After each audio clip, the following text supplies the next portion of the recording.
There's never been a greater opportunity than now to leverage social media marketing in terms of building a brand. When you think about an agent is kind of like a personal brand in the sense that this is a know you, like you, trust you, relationship-based business, which is why today's interview is an absolute must watch, must listen, because we're going to hear it from the agent who's doing it at the highest level, Shannon down in Austin, Texas, who's back with us for the second time on the show. So if this is your first time watching the show, first, thank you for watching. Please hit the big red subscribe button. And if you're new to the channel, do that. And then also hit the bell right next to it to turn on notifications. So whenever we publish interviews and videos like this that are designed to help you market your business more effectively, grow your business, you'll be the first to know about it. And if you did not watch the first interview with Shannon, we're going to put a link to it in the description so you can go back and watch it and this one. It's okay to go ahead and watch this interview first, but if you want to get more insight in terms of what Shannon is doing to crush it on Instagram, on social media for her business, we've got two videos for you to rip off and duplicate all the day long. Shannon, thank you so much for being on the show. I'm really happy to have you back. Hey, Jason, thanks so much for having me again. Yeah, so the last one was a hit. I'm just curious, did you get a lot of feedback from folks who watched, questions and stuff like that? Yes, I actually got a lot of new followers and a lot of comments that they felt inspired again to try social media, or people that said, "Hey, I'm inspired to just put out my first video." So I always love hearing feedback. And if you do follow me, definitely shoot me a message and let me know if this podcast is helpful too. I love that. I love hearing that folks are getting encouraged by what we're sharing. And that's the intent here today, is to give you more ideas and more encouragement to take action. So Shannon, tell everybody, if they're new to you and your brand, about your business, if you could, please. Yes, so I just run a small team in Austin. It's just my husband and I. I started my career in real estate in 2017. My husband joined me right at the beginning of 2020, which is a little scary, but we've grown over the years and are doing really well. So it's just the two of us right now. That's incredible. And you're in Austin, Texas. And just so we get some context, how's the market? It's very competitive there. We have a lot of agents. The last number I heard was close to 18,000 or so agents. And we rank actually in the top 3% there. So we've built our business pretty solid over the years, where we have a good customer base. And a lot of that is coming through social media. I was going to ask how much of that roughly is coming through social and what we're getting into today. Do you have any hard numbers on that, or is it just an approximation? So last year, about 30% of our business came directly through Instagram. Direct meaning like a stranger or someone I didn't know, or perhaps an agent that contacted me offering a referral. And then we also get some indirect sales, which is kind of harder to calculate, but I might win a referral or I win a listing presentation because I'm showing my Instagram, our videos and everything, and that helps win us over to the client. I love that. That's a great analysis. A lot of folks look at social media and Instagram and they're like, oh, it's supposed to be a lead source. But the reality is it can be both a lead source and a marketing channel. It can be a tool that keeps you in front of an existing lead source like past clients or other agents within your agent community and so forth. And it can equally be a tool for generating and attracting business. And that's the one I want to start with, the bit where you're actually attracting business from complete strangers. Walk us through at a high level, and then you can get as detailed as you would like in terms of what are the mechanics of how you're getting folks in your DMs, how you're attracting leads from total strangers on Instagram. So the biggest thing is I mentioned in the last interview is just knowing who you're talking to. So I always talk to someone who ideally is a homeowner, lives in the Lake Travis area where we are, and that wants to upsize or downsize. So everything I come up with, I'm trying to think, is it relevant to that person? So I do talk a lot about things that would relate more to a seller, but also on the buyer side, because that's usually the drawback of why they aren't selling, is how am I going to get to the next place? So our videos are pretty consistent. I'm doing at least 3 to 4 videos per week consistently on Reels, which helps keep my audience engaged. To get people into the DMs, I usually am trying to find ways of just getting them to talk to me. So I might do a call to action where it says, click the link in our calendar to book an appointment, or send us a DM, or comment below, so I can at least start conversations with people. I also get most interaction in my stories. So if I post a reel about whatever, do you want to buy a new construction home or would you only buy resale? I may post that to my stories and then break it down, like do a little video behind the scenes, kind of telling a little bit more about the pros of new construction.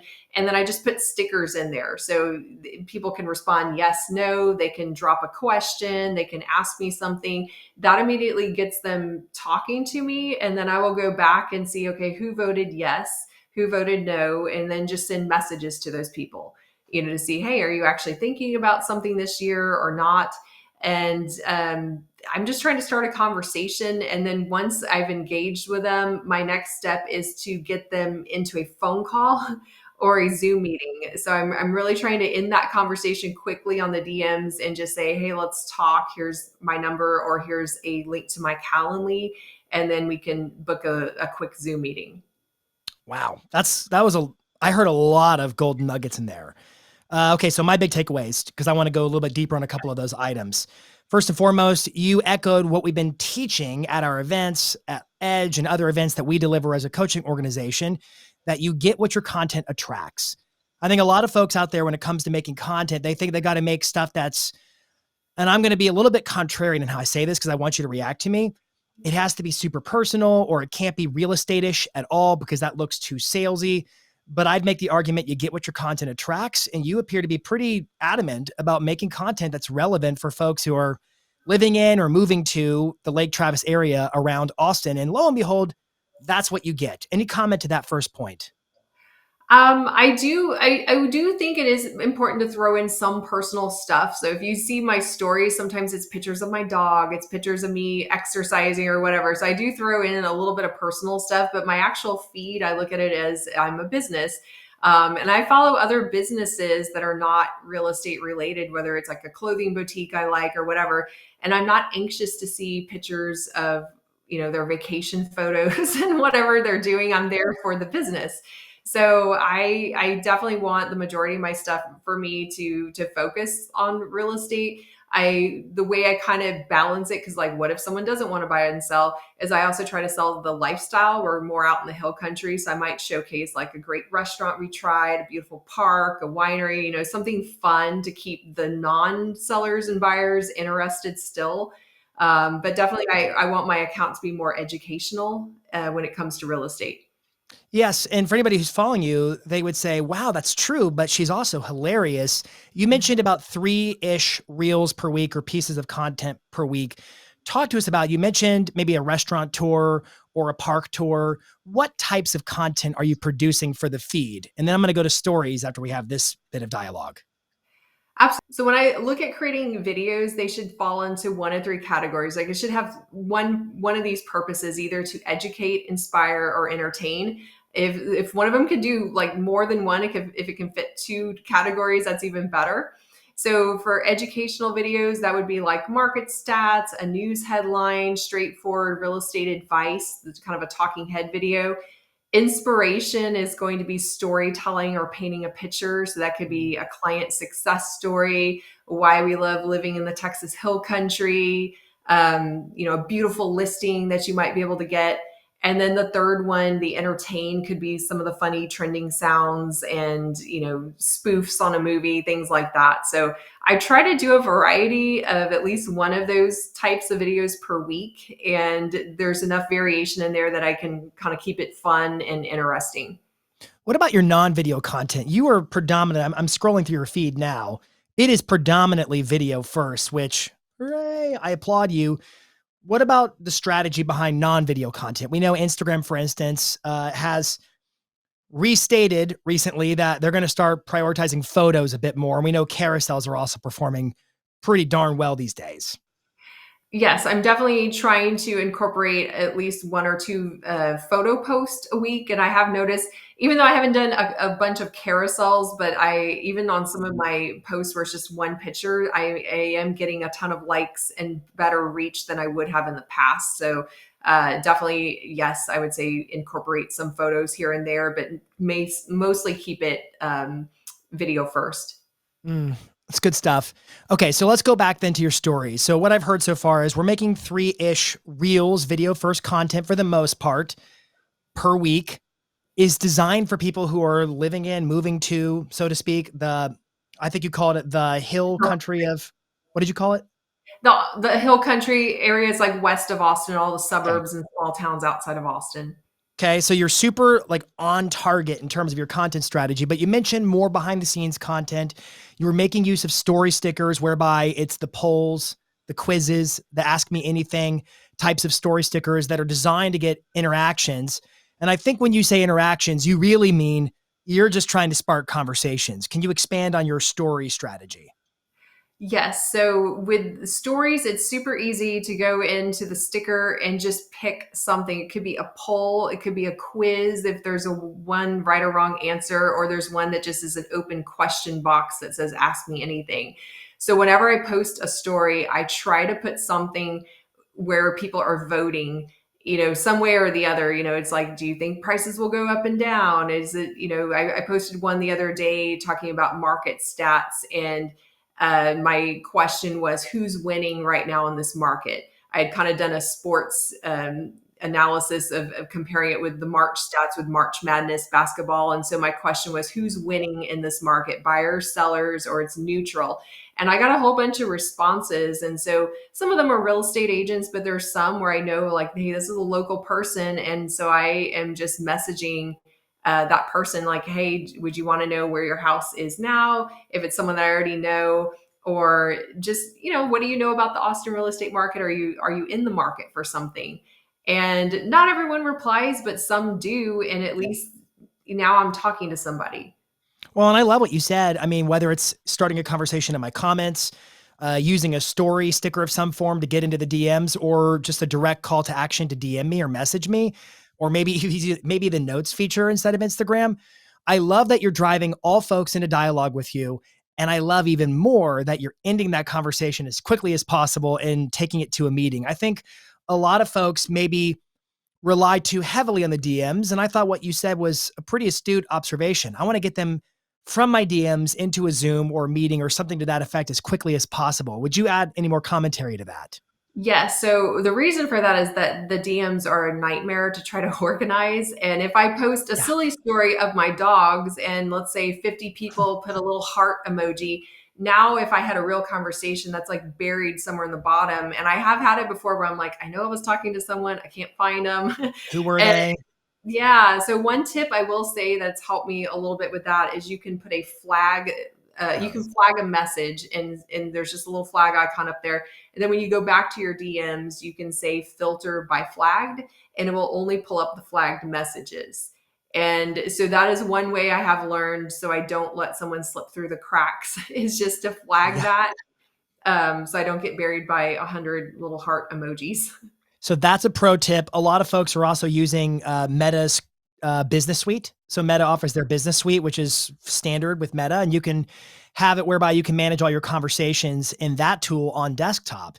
So the flagging feature is super smart because what's going to happen is when folks start ripping off and duplicating what you're doing, they're going to get their DMs to go bananas. And your DMs, I'm imagining, are especially, I hesitate using the expression out of control, but you're priming folks to message you so effectively. I think people get stuck at, she's just making a lot of content. She's making a lot of content with strategy behind it that's designed to spark a lot of conversations, content to drive conversations, to book appointments, to do more business. Talk to the agent, though, for a moment, who I'm imagining is skeptical. They are feeling the sense of the market is slim pickings. There's a way bigger reduction of buyer demand. That was a weird sentence, but I think you know what I mean. There aren't as many listings. It's difficult. It's a much more slow moving, difficult market than it was maybe a year, 2 years ago. Agree so I far? agree. Yes. Okay. So a lot of agents in that kind of a marketplace become, I'm going to say this delicately, it's almost like a no tolerance for delayed gratification. I just need it now. I need a deal now. Where's the next deal coming from? So they tend to invest in lead sources that are promising of ready now types of business. And they might say to somebody like you, I don't have time to do all that content. I just need a sure thing right now. Am I making, like, is the juxtaposition making sense? Yes, for What sure. would you say to that agent? And before you answer, I love lead gen. I love brand building. I like marketing. Yeah. This show is called This Week in Marketing, but I suspect there's a lot of folks who are just feeling pressure to get ready now business, and they might be like, I don't want to say putting their nose up in the air at this, but they might be like, that's going to take too much effort.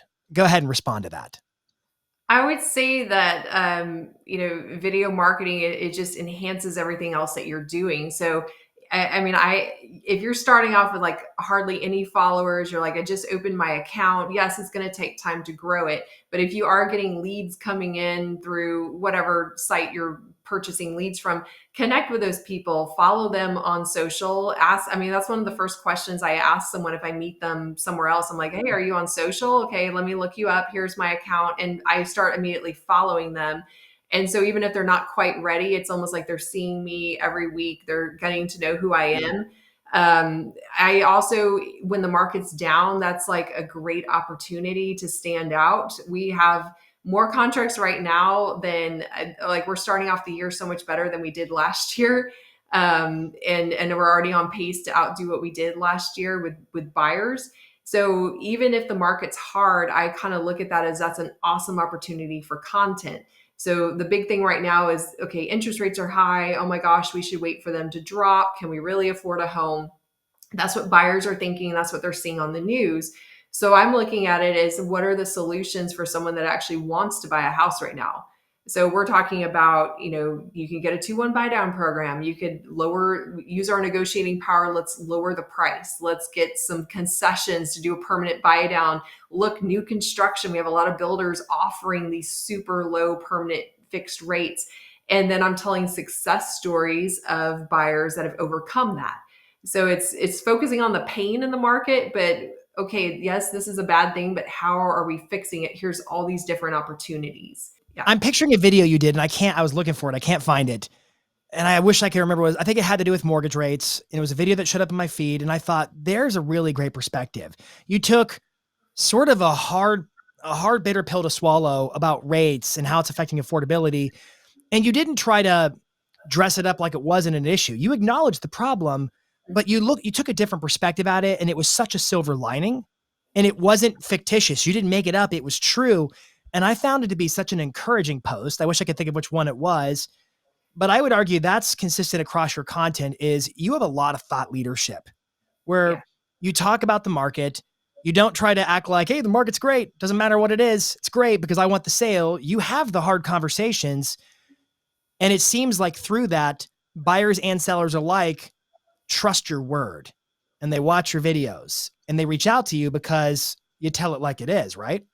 Absolutely. I mean, if you just focused on the negative, news headlines, then you're going to obviously scare off any clients that might really need to buy and sell. And that's what you have to remember, is that it doesn't matter what the market's like. People are getting married, they're having children, they're changing jobs. Like, people need places to live no matter what is going on in the market. So address the pain points in the market, and just, create content around that. And we've also done a bunch about, I mean, our prices went down pretty drastically in Austin, which has been a hard, bitter pill to swallow.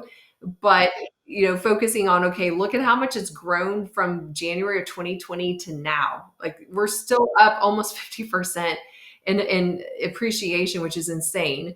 And so just focusing again on some of those silver lining moments. And then also, okay, you didn't get what you thought you were going to get, but guess what? The next house you're going to buy is also down. So it's kind of a wash. Like, you're not overpaying and doing a crazy, bidding war.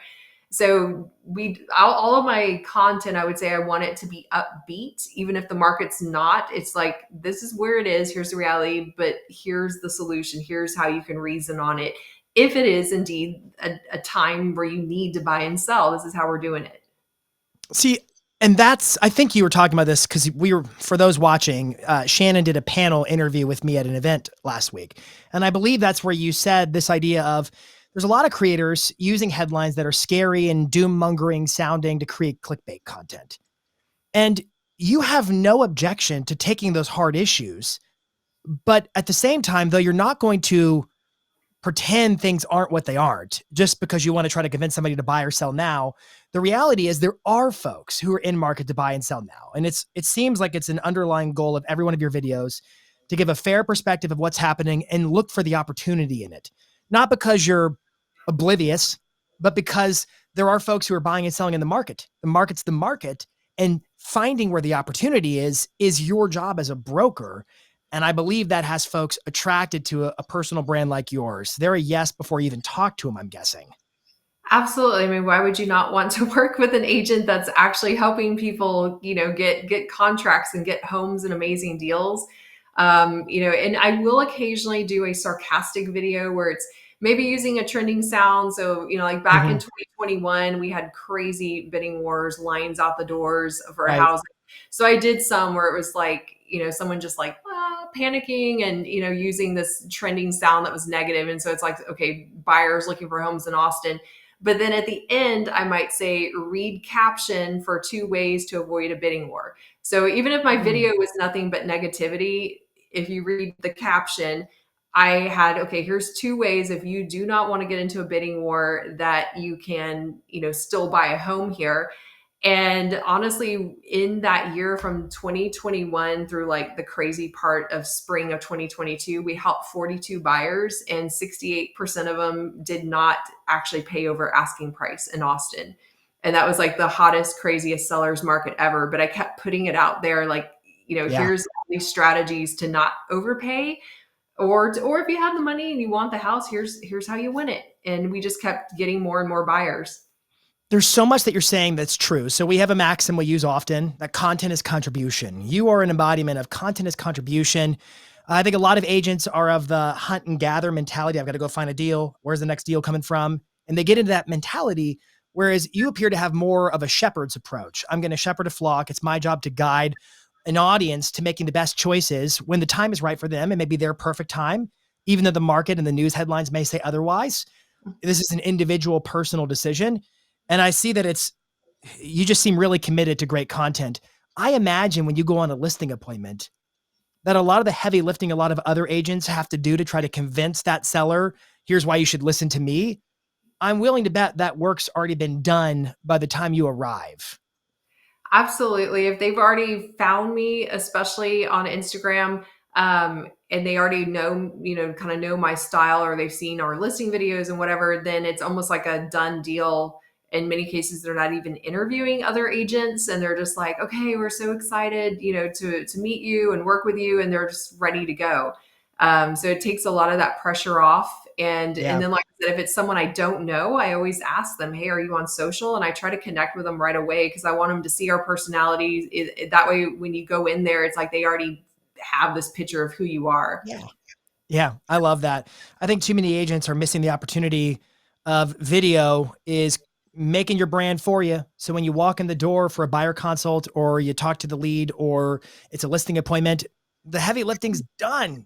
You have a brand that's already positioned you as the local expert and a thought leader, which you're doing at a really, really high level. A lot of folks would say they struggle with, I don't know what to make content about. I've characterized you as a shepherd of a flock where you're just constantly keeping your flock aware of what are the trends and what's happening that's relevant, whether it's buying or selling. Talk to the agent out there who's struggling about where to come up with ideas for content. What's your process? So the easy thing is just I pull from real life more than anything. I mean, look at like what are the pain points in the market? Like I said, what's the media saying? Mm. What are your clients asking you about? Not everything has to be like news related, but sometimes just like questions about what appliances come with a house in Texas. I get asked that a lot. We don't, the fridge is not included. So simple Mm. little things like that. Anytime a client asks you a question, just jot it down. I actually have a little journal where I just jot down ideas. I also look at what's coming up in my week, the week or two ahead. So I look at anything I'm doing behind the scenes is also content. Whether it's like putting a pending sign up on a sign, I can just do something like that where it's just a picture of me putting a under contract sign up there, and I can just put some text on top of it with a little bit of music, and it's like just some stat about the market. If it's a closing in my calendar, instead of just saying, okay, I have a closing here, I put it as shoot testimonial video at closing. So anytime I Mm. plan on shooting a video, I now put it in my calendar because it's happened way too many times where you get rushed and things are a little chaotic, and then I'm like, oh, darn it, I forgot to ask them Hmm. this or whatever. So I try to change my content, like the title of my appointment, to video at inspection, video, here. And then it's super easy for me just to film something real quick, just capture it, and then I can go back and edit later. Yeah. Um, and keep in mind also, reels are short. Like some of my reels are 5 seconds, some are 30 seconds. So if someone's thinking, oh, it's so time consuming, it does not have to be. I don't have, like, I'm not paying someone to do my editing for me, but you can do some very basic edits, and it's okay to have things that are a little more raw and unprofessional, especially on Instagram, TikTok. I actually think those perform really well. I think so too. So what are you actually filming with? Just my iPhone. Okay. And I have a ring light. That was probably like the best thing I did, because it also serves as a tripod. I would say Mm.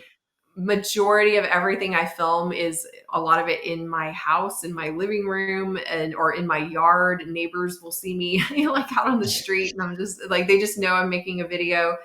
And then one also thing I like playing with is the green screen filter on Yep. Instagram. If you're not familiar with it, Google it. But that allows you to do just kind of fun, creative stuff. You can put a newspaper, like a news article behind you. You can put yourself in like a fun, scenario or something like that. But I'm still filming that in my living room with just a Yeah. filter behind me.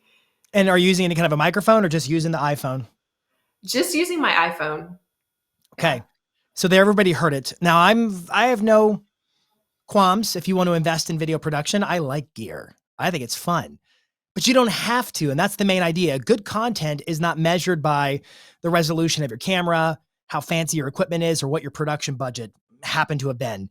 Good content is the bit you contribute. And I would argue you're contributing some of the best content in real estate, period. What were your three categories again? Educate, inspire, entertain. And then Yeah. overall, anything I do needs to have like an upbeat solution to it. Like I said, don't just do a video about getting beaten up in a multiple offer. Like, okay, so this is happening, but like, how do you deal with that? Give some people Yeah. some hope, instead of just like, oh man, I can't do that, or I can't afford a house right now. Show them some hope or a solution. It's as if when you produce videos for your Instagram, just for instance, for the complete strangers or the best friends, whoever happens to watch your video, you don't know who's going to watch it, but it seems like every video is as if you're working with that person like they're already your client, whether they're buying or selling, period. For sure. Another tip I had learned, I used to do very long-winded introductions where, I was introducing myself. I just talk directly like you. So you want to sell your home, but you're scared because you don't have a place to go next. Here's a solution. I just talk exactly as if I'm talking to this person in mind, and that helps capture their attention right off the bat. And so they're less likely to scroll and go somewhere else. Yeah, it's strange what happens when you in speaking techniques, it's called speaking to the one, whereby when you speak to an audience, you speak to you. The game is how many times can you say you in your next video? Because whenever you say the word you, whoever's watching that video, who is ever listening to that video, they go, who, me? Every single one of them. And so it becomes their own little internal dialogue of responding to the content in terms of what their next steps would be. All right. I could talk to you all day. I'm going to ask one more question and then we're going to wrap it up. And this is just kind of a catch-all for anything we might have missed. What are some of the features, trends, or techniques that you see are working best for you on Instagram right now? I don't know if it's a specific feature or anything. Like I said, it's just mainly being yourself. Don't be afraid to put personality out there. I occasionally use trends, but don't rely only on those. Just come up with whatever. If you think something is a great idea, just put it out there and be comfortable being you. Don't get obsessed over like the views and likes. But like I said, as long as it's consistent, it's helping someone, and you're authentically being yourself, then your videos should definitely help you. I love that. I'm not going to push that any further because that's the truth, isn't it? The truth is, are you seeking to serve somebody? When you make a video, the question should be, who is this for and how can I help? Those are the two questions. And you do both with every video you produce. And I laugh at a lot of them. They're funny. It doesn't mean there's not personality injected. Yet you don't sacrifice the quality of the content and your message for laughs or trends or anything like that. And I believe that is why so many folks in your local marketplace are attracted to working with you, because you're making hyper local content that's hyper relevant for them and their lives with their next move, whatever that might be. Shannon, thank you so much for being on today. Where can folks follow you and connect? We're at the.mansion.team on Instagram, and you can also find us on YouTube as well. But yes, I'd love to connect. And like I said, if this was helpful, please shoot me a message so I know and I'll message you back. Thank you so much. I'm sure everybody watching, listening took a bunch of notes. The good news is you can watch it again. You can listen again. You can share it with friends and peers who could also benefit from hearing this. I know, and Shannon knows, there are a lot of folks who feel stuck and intimidated by social media marketing. Today's video, I'm truly hopeful, encouraged you to say, you know what? It's about taking action. It's not about the gear or any of the technology. It's about the message. And I am the message for my audience, and I know what they need. So I hope you were encouraged today. And I'm super glad you tuned in. Until next week, this is This Week in Marketing.